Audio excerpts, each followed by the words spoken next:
Hello, welcome back. It is me, Alex from Iteration Games, and it is chess game time. I showed off the dungeon editor in the last video, but it largely could only handle rooms where pieces can wander around and fight each other, and that has changed now, and we've got loads of different procedural generators for loads of different room types, so let's try and rattle through a few of those.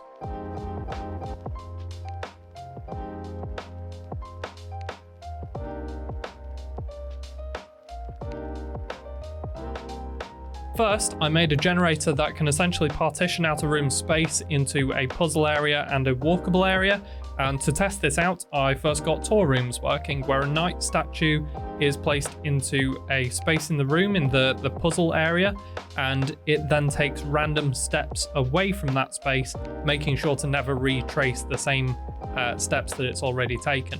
I put in some extra code to make it favor spaces that only have a few possible previous steps in range, but otherwise, this kind of worked first try and results in nice puzzles where you have to move the knight back through all of the mushroom tiles without ever retracing your steps.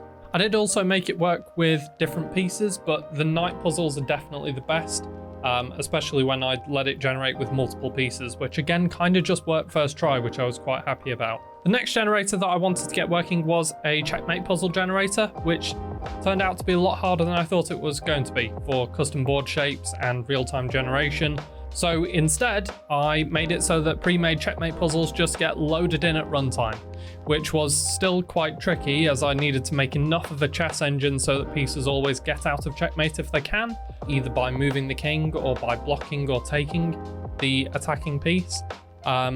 But that's held up really well, and it feels like it's capitalizing on the fact that it's a chess game, so that's good. You might have realized that in all of these examples I am successfully completing the puzzles, and you might be asking, well, what happens if you fail a puzzle?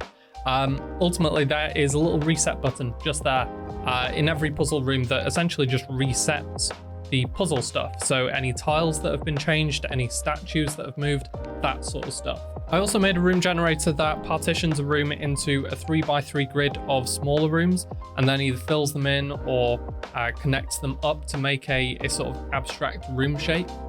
Between the smaller rooms, there's then doors that come with switches. That means that you need to take multiple of your pieces through that room to actually get through it. Either turning on or off the doors as you need to actually move through. These are actually really fun as well. If you can get an enemy onto one of the doors and then close the door whilst it's on it, it will deal them some damage. And if you can kill an enemy that way, it just feels really good. So yeah, a nice touch that feels really smart but was surprisingly easy is that we've also made it so that you can path pieces onto the reset buttons and switches, but they'll always try to path around them if it's not the end point of where you're wanting them to go, which doesn't feel like a big thing, but it feels really good that that isn't going to be the case where you drag a piece through and it just accidentally resets the room or similar. We also made some rooms where you have to defeat an enemy a little bit clearer, with specific enemies that you need to defeat spawned in with the Gatekeeper ability. That will link them to the room and put an icon over their head, and this is reflected in the boss bar with the custom sprite as part of the text, which always feels very fancy. Dungeons are also a lot brighter than they used to be. That isn't always the case though. We've added a slider so that you can get the real dungeon vibes if you prefer, like I do, by setting it all the way down to the very darkest setting. But it does mean that puzzles can generally be a little bit more readable, more accessible, and should make some nicer screenshots that don't confuse people quite so much. You can now also drag pieces onto or through unlocked doors, as we noticed that people were initially a little bit confused by how to open a dungeon door in a playtest that we ran, which generally went very well.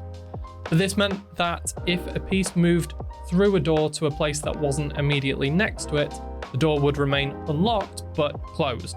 To fix this, I rewrote the entire movement system again, or at least I sort of did. I made it so that pieces don't report back their possible moves as a list of disconnected tiles, but as a series of possible paths that they can traverse, meaning that if a piece moves to a tile at the end of a possible path, we can tell all the tiles along that path that they've been moved through. This not only means that I could tell the doors to open when they needed to open, but it means that we can do some fairly spicy stuff in the future with pieces that do stuff along the path that they've moved through, such as dealing damage or leaving a trail of tile effects or similar. We've also added more quality of life stuff like a bar at the bottom of the screen when you're in a dungeon so that you can see when it's your turn. And this also provides fast travel if you click on the different pieces. We've also got a confirmation dialogue telling you that you'll lose all your stuff if you exit a dungeon early, which again, it's a really small thing, but it just didn't exist before. In the case that you do leave a dungeon early, we've also changed the code so that you won't be able to exit the dungeon with pieces that you've upgraded. You'll essentially go back to the overworld and it'll be exactly as you left it, minus any pieces that died in the dungeon.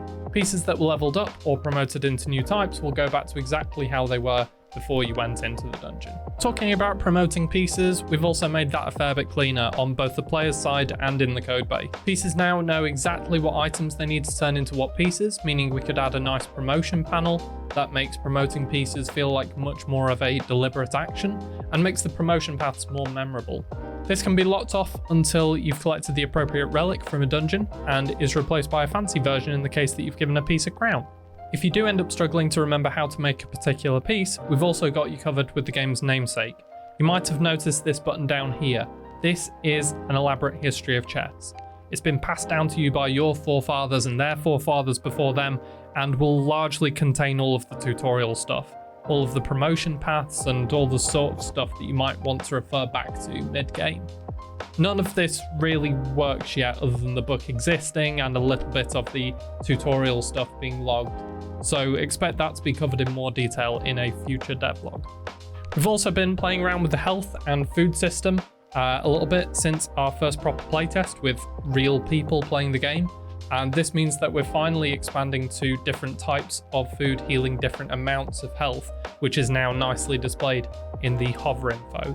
Pieces now also won't eat until they're fully healed at the start of each day, as we found that it was often more useful to hoard enough food to make it through a few more days than it was to heal to max health and have no food left for the following day. So instead, the player now needs to heal pieces themselves or get to a point in the game where they've got pieces that can do that for them.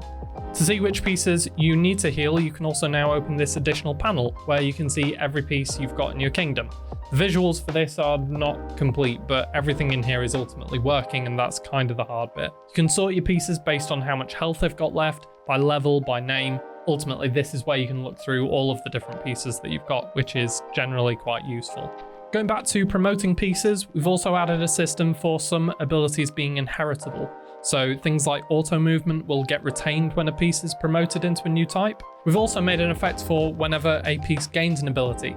So you can see what pieces like bishops are actually doing, which is also shown through a bit of a tile highlight that they've now got around them, showing you where their inspiration reaches to. Talking about abilities, we've also added a lot more of them and a lot more pieces for them to go onto, although I won't go through all of them here and now. One fun one though is Fly, where pieces won't be affected by effects on tiles, which again I'll talk more about in the future. They'll also be able to pass through areas that other pieces can't. Valkyries are essentially knights that have learned Fly, which they gain through promotion with items that you can find in dungeons. Also getting Fly are druids, which can take the form of multiple different types of animal, one of which is an eagle. And finally, vampires, which can take bat form, so that they can gain Fly to move around, foregoing a bit of a life drain ability. Similarly to Fly, some pieces such as wizards and ghosts can now actually teleport, which has been a long time coming, again meaning that they can cross gaps and get into areas that other pieces can't. There's still loads of stuff for us to talk about, but hopefully this has served as a bit of an update on some of the things that we've been up to. I've taken a little bit of a different approach to this video, so if you've made it this far and you preferred the format, please do let us know in the comments. If this is the first video about an elaborate history of chess that you have watched, then obviously go watch the other videos. This one will make more sense having watched those, so please go do that. Go wishlist the game on Steam. It is available to wishlist now. Follow us on Blue Sky, join us on Discord, all of the good stuff that keeps you updated and makes us feel warm and fuzzy. Apart from that, it is just for me to say thank you for watching, and I will catch you in the next devlog for an elaborate history of chess.